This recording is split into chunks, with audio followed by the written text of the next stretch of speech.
সকলোকে শুভেচ্ছা জনাইছোঁ। আমি দুটা স্পৰ্শকাতৰ বিষয় লৈ আজি আপোনালোকক ইয়ালৈ আমন্ত্ৰণ কৰি আনিছোঁ। প্ৰথম কথাটো হ'ল যে সদৌ আহোম ছাত্ৰ সন্থাই ONGCৰ বিৰুদ্ধে এক প্ৰতিবাদী কাৰ্যসূচী আমি ৰূপায়ণ কৰি আছিলোঁ। কাৰ্যসূচী অনুসৰি আমাৰ তিনিটা বিস্তৃত কাৰ্যসূচী ONGCৰ বিৰুদ্ধে ইতিমধ্যে হৈ গ'ল। আমাৰ চতুৰ্থলানি কাৰ্যসূচী 20 জুলাই তাৰিখে দলমুখ চাৰিআলিত হোৱাৰ কথা আছিল, এক প্ৰতিবাদী কাৰ্যসূচী। কিন্তু দুৰ্ভাগ্যবশতঃ মহাপ্ৰলয় অহাৰ কাৰণে আমি সেই কাৰ্যসূচী বাতিল কৰিবলগীয়া হ'ল। আৰু আজি 19 তাৰিখ, প্ৰায় এক মাহৰ বিৰতিৰ মূৰত যেতিয়া বানপানী কমিছে, আমি পুনৰ ONGCৰ সেই পূৰ্ব নিৰ্ধাৰিত কাৰ্যসূচীলৈ আমি ঘূৰি আহিব বিচাৰিছোঁ।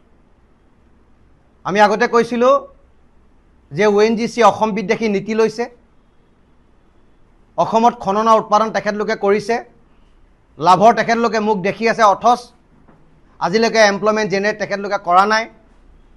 12টা বছৰ এজনো এমপ্লয়ীক তেখেতলোকে নতুনকৈ ৰিক্ৰুটমেণ্ট কৰা নাই, যাৰ কাৰণে উঠি অহা নৱপ্ৰজন্মৰ শিক্ষিত যুৱক যুৱতীসকলে কামৰ আশাত বহুত কোৱালিফিকেশ্যন থকাৰ পাছতো অসমৰ পৰা বাহিৰলৈ চিকিউৰিটি গাৰ্ড কৰিবলগীয়া পৰিৱেশ সৃষ্টি হৈছে। ইয়াত যোগ্যতা থকাৰ পাছতো ONGCয়ে থলুৱা নিযুক্তিৰ ক্ষেত্ৰত তেখেতলোকে বিভিন্ন ধৰণৰ অজুহাত দেখায়। আমি কৈছোঁ যে থলুৱা নিযুক্তিটো তেখেতলোকে ত্বৰান্বিত কৰিব লাগিব। আমি 4টা কাৰ্যসূচী ল'লোঁ, আজিলৈকে তেখেতলোকৰ ফালৰ পৰা আমি এটা সদুত্তৰ নাপালোঁ। সেইকাৰণে অহা 25 তাৰিখ মঙলবাৰৰ পৰা 72 ঘণ্টা ONGCৰ সৰ্বাত্মক বন্ধৰ কাৰ্যসূচী আমি লৈছোঁ। এই কাৰ্যসূচী আমি এইকাৰণে লৈছোঁ যে শিৱসাগৰৰ পৰা তেখেতলোকে অফিচ স্থানান্তৰ কৰিব লৈছে, তাৰ প্ৰতিবাদত লৈছোঁ। ONGCয়ে আজি 12টা বছৰ এজনো থলুৱা যুৱক যুৱতীক নিযুক্তি প্ৰদান কৰা নাই, তাৰ বিৰুদ্ধে লৈছোঁ। আৰু এই প্ৰতিবাদ আমি এইকাৰণে কৰিবলৈ বাধ্য যে ONGCয়ে আজি পৰ্যন্ত তেখেতলোকে ৰিক্ৰুটমেণ্ট খোলা নাই। উঠি অহা শিক্ষিত যুৱক যুৱতীসকল পথভ্ৰষ্ট হৈছে, নিবনুৱা হৈ জীৱন কটাবলগীয়া হৈছে। শিৱসাগৰ গেলেকী লিখীয়া ঠাইত ঘৰৰ চোতালত তেল ওলাইছে, লাকুৱাত ঘৰৰ চোতালত তেল ওলাইছে, বকতাত ঘৰৰ চোতালত তেল ওলাইছে, ঘৰৰ বাৰীৰ পিছফালে তেল ওলাইছে। অথচ আমাৰ ল'ৰাই যোগ্যতা থকাৰ পিছত তাত চাকৰি নাপায়, বাহিৰৰ ল'ৰাই ইয়াত চাকৰি পায়। আমদানিকৃত এখিনি মানুহক ইয়ালৈ 14 দিনৰ কাৰণে ডিউটি দিবলৈ আনে, ইয়াত তেখেতলোকে আমোদ প্ৰমোদ ভ্ৰমণ কৰায়, ফ্লাইটৰ টিকেট দিয়ে, হোটেলত ৰখায়, কাম বনৰ নামত একো তেখেতলোকে নকৰে। আকৌ 14 দিন হোৱাৰ পাছত তেখেতলোকে ইয়াৰ পৰা গুচি যায়। অথচ ONGCয়ে ইমান টকা তেখেতলোকৰ নামত খৰচ হোৱাৰ পাছতো খুব আমাৰ যিসকল লোকেল এমপ্লয়ী আছে তেখেতলোকে এটা বেলেগ এটা চকুৰে চাইছে। আৰু আমাৰ যিসকল লোকেল এমপ্লয়ী আছে তেখেতলোকক বাহিৰলৈ চাকৰি সূত্ৰে ইয়াৰ পৰা পঠিয়াই দিছে।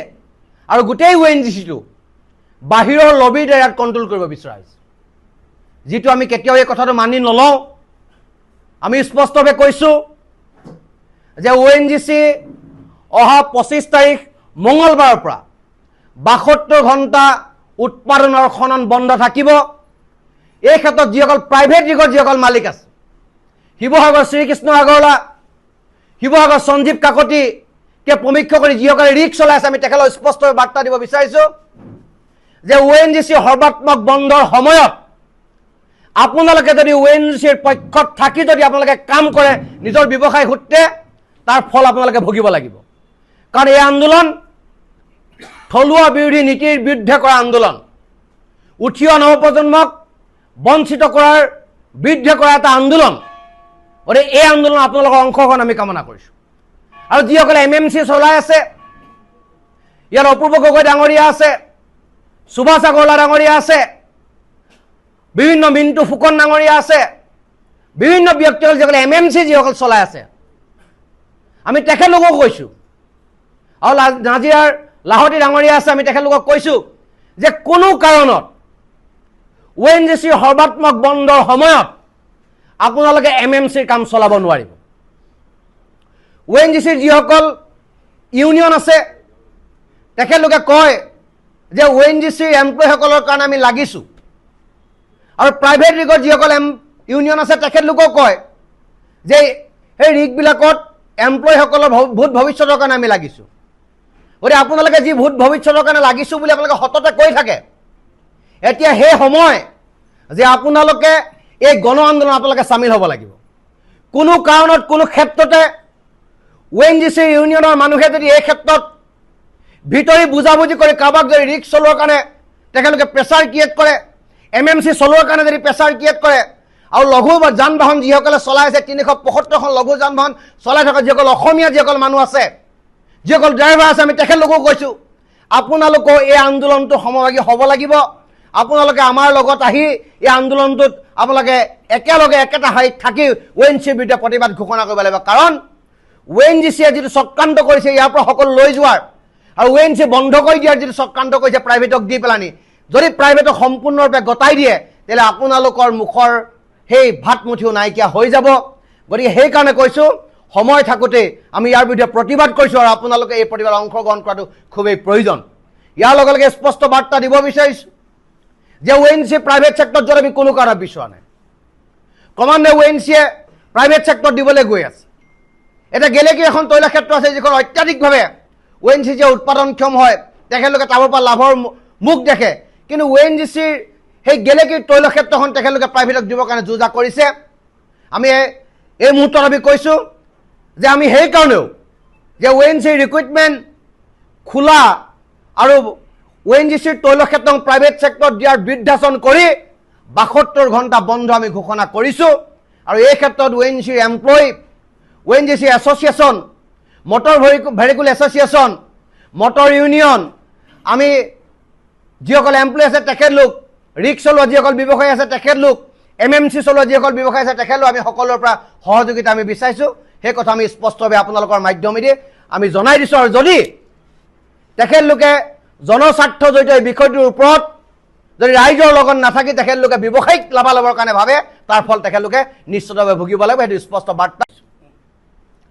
দ্বিতীয় এটা কথা যে বানপানীৰ বিষয়টোৰ ওপৰত আমি কেইবাবাৰো সংবাদমেল আয়োজন কৰিছোঁ যে এই যি মহাপ্ৰলয় আহিলে, সেই মহাপ্ৰলয়টো এইটো প্ৰকৃতি ৰুষ্ট হৈ সৃষ্টি কৰা মহাপ্ৰলয় নহয়, এইটো মানৱ সৃষ্ট এক মহাপ্ৰলয়। যি মহাপ্ৰলয়ে শিৱসাগৰ আৰু চৰাইদেউ জিলাখনক 20টা বছৰ পিছুৱাই দিলে। আজি এমাহ হ'ল, জুলাই মাহৰ 19 তাৰিখে শিৱসাগৰ চৰাইদেউত বানপানী আহিছে, আৰু সেই বানপানীয়ে শিৱসাগৰ চৰাইদেউ জনজীৱন, জাতীয় জীৱন, অৰ্থনৈতিক জীৱন সম্পূৰ্ণৰূপে তছনছ কৰি থৈ গুচি গ'ল। কিন্তু এমাহ উকলি যোৱাৰ পাছতো আজিলৈকে আমি যিকেইটা দাবী চৰকাৰৰ ওচৰত দিছিলোঁ যে বানপানী অহাৰ যিকেইটা কাৰণ সেই কথা স্পষ্টভাৱে আমি চৰকাৰক জনাই দিছিলোঁ, আৰু এই ক্ষেত্ৰত বিহিত ব্যৱস্থা গ্ৰহণ কৰিবৰ কাৰণে চৰকাৰক দাবী জনাইছিলোঁ। কিন্তু আজি পৰ্যন্ত চৰকাৰৰ ফালৰ পৰা তেনেকুৱা আমি কোনো সুদুত্তৰ নাপালোঁ। এটা মানুহ মৰি আছে, পানী শুকালে, ঘৰলৈ গৈছে, ঘৰত বিচনা নাই, বেৰখন খহি পৰি আছে, আচবাব বুলিবলৈ একো নাই, পঢ়াৰ কিতাপ পত্ৰ নাই, ডকুমেণ্টেশ্যন চব শেষ, গাড়ী ঘোঁৰা চব পানীৰ তলত, চব মাটিৰ তলত। আকৌ এতিয়া খেতিৰ দিন, খেতি কৰিবলৈও পথাৰত একো নাই, কঠীয়া এডালো তেখেতলোকৰ নাই। সম্পূৰ্ণৰূপে মানুহখিনি দিশহাৰা হৈ গুচি গ'ল, আৰু মানুহখিনিৰ কঁকালটো সম্পূৰ্ণৰূপে ভাগি গ'ল। এই মুহূৰ্তত আমি অসম চৰকাৰক কৈছিলোঁ যে চৰাইদেউ আৰু শিৱসাগৰ জিলাক যদি আগৰ অৱস্থালৈ ঘূৰাই আনিব লাগে তেতিয়াহ'লে আপোনালোকে 10,000 কোটি টকাৰ পেকেজ অনতি বিলম্বে আপোনালোকে ঘোষণা কৰক। কিন্তু আমাৰ দাবী হৈ থাকিল। চৰকাৰৰ সহযোগিতা, চৰকাৰৰ সহমৰ্মিতা আমি দেখা নাপালোঁ। বানপীড়িত ৰাইজৰ কাষত দুৰ্যোগপূৰ্ণ মুহূৰ্তত জীৱন সম্পত্তি নিৰাপত্তা দিম বুলি গঠন হোৱা খিলঞ্জীয়া চৰকাৰখনে এবাৰো খিলঞ্জীয়াৰ পক্ষত থাকি এই কামবিলাক নকৰিলে। যদি কৰিলে হয় নিশ্চিতভাৱে তেখেতলোকে ঘোষণা কৰিলে হয় যে আমি চৰাইদেউ আৰু শিৱসাগৰ জিলাক আগৰ পৰ্যায়লৈ ঘূৰাই নিবৰ কাৰণে আমি ইমান হাজাৰ কোটি টকাৰ পেকেজ আমি দিম। এই কথাটো ঘোষণা নকৰাৰ কাৰণে আমি কিং কৰ্তব্যবিমুখ হৈছোঁ। আমি মানসিক অন্তৰন্দত ভুগিছোঁ যে মানুহখিনি কেনেকৈ জীয়াই থাকিব, উঠি অহা নৱপ্ৰজন্মই ল'ৰাখিনিয়ে কেনেদৰে খোৱাৰ পৰিকল্পনা কৰিব, জীৱন জীৱিকাৰ পৰিকল্পনা কৰিব। ভঁৰালটো উৰি গ'ল, ঘৰখন ভাগি গ'ল, গাড়ী ঘোঁৰা শেষ হৈ গ'ল, মানুহ কেনেকৈ জিৰৰ পৰা আৰম্ভ কৰিব।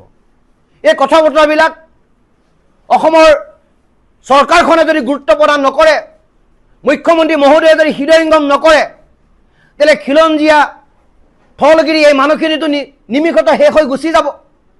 গতিকে চৰকাৰক পুনৰ কৈছোঁ যে 10,000 কোটি টকা পেকেজ আপোনালোকে ঘোষণা কৰিব লাগিব। শিৱসাগৰ আৰু চৰাইদেউ জিলাৰ এই বৰ্ণাঢ্য জনসাধাৰণৰ পক্ষত থাকি আপোনালোকে কাম কৰিব লাগিব। চৰাইদেউ শিৱসাগৰ শেষ হৈ গুচি গ'ল তাৰ অৰ্থ এইটো নহয় যে অকল চৰাইদেউ আৰু শিৱসাগৰ লোকচান হৈছে, সমগ্ৰ অসমৰ লোকচান হৈছে। অসমৰ অৰ্থনৈতিক পৰিকাঠামো ভাগি যাব, জনজীৱন বিচ্ছিন্ন হৈ যাব, বিধ্বস্ত হৈ যাব, সাংস্কৃতিক জীৱন বিধ্বস্ত হৈ যাব। গতিকে মানুহখিনিক উদ্ধাৰ কৰক। এই কথাটো আজি পুনৰবাৰ সংবাদ মাধ্যমৰ জৰিয়তে আমি অসমৰ মুখ্যমন্ত্ৰীজনৰ দৃষ্টিগোচৰ কৰাইছোঁ। ইয়াৰ দ্বিতীয় এটা কথা যে এইবাৰ বানপানীটোত দিখৌ এটা মথাউৰি ভাগি বানপানী হোৱা নাই। এতিয়া বানপানী কেনেকৈ হ'ল?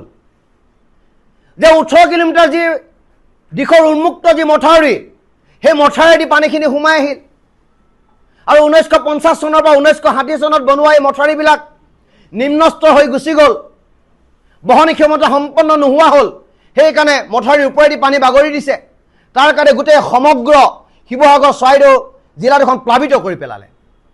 গতিকে আমি পুনৰ কৈছোঁ যে এই 18 কিলোমিটাৰ মথাউৰি বনোৱাৰ প্ৰতিশ্ৰুতি চৰকাৰে আমাক দিব লাগিব। দিখৌৰ বক্ষ খননৰ প্ৰতিশ্ৰুতি চৰকাৰে আমাক দিব লাগিব। দৰিকাৰ 14 কিলোমিটাৰ ৰাস্তাৰ মথাউৰি আছে, বাকী অংশ মথাউৰি নাই। IIT বিশেষজ্ঞ আনি আলোচনা কৰি কেনেদৰে মথাউৰি নিৰ্মাণ হ'লে মানুহখিনি বাচিব তাৰ কাৰণে প্লেনিং কৰিব লাগিব। আমাক কথা দিব লাগিব যে 14 কিলোমিটাৰ নহয়, আমি সমগ্ৰ দৰিকা নদীখনত আমি মথাউৰি বনাম, তাৰ প্ৰতিশ্ৰুতি আমাক লাগিব। তাৰ কাৰণে আজি আমি সংবাদমেল আয়োজন কৰিছোঁ। আমি সংবাদমেল আয়োজন কৰিছোঁ যে মুক্ত কয়লা আৰু শিল খননৰ বিৰুদ্ধে। মুক্ত আৰু কয়লা শিল খননৰ জৰিয়তে পাহাৰ কাটি তছনছ কৰি দিছে। 2013 চনৰ বা 23 চনৰ ভিতৰত 800 স্কোৱাৰ কিলোমিটাৰ পাহাৰ তছনছ কৰিলে, তহিলং কৰিলে, যাৰ কাৰণে এই ধৰণৰ বানপানী সৃষ্টি হ'ল। গতিকে অসম চৰকাৰে প্ৰতিশ্ৰুতি দিব লাগিব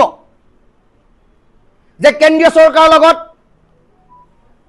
নাগালেণ্ড চৰকাৰ আৰু অসম চৰকাৰ ত্ৰিপাক্ষিক আলোচনাৰ জৰিয়তে দিখৌৰ গতিপথ নিৰীক্ষণ আৰু অবৈধ খননৰ বিৰুদ্ধে তেখেতলোকে ব্যৱস্থা গ্ৰহণ কৰিবলৈ আমাৰ অসমৰ ৰাইজক কথা দিব লাগিব।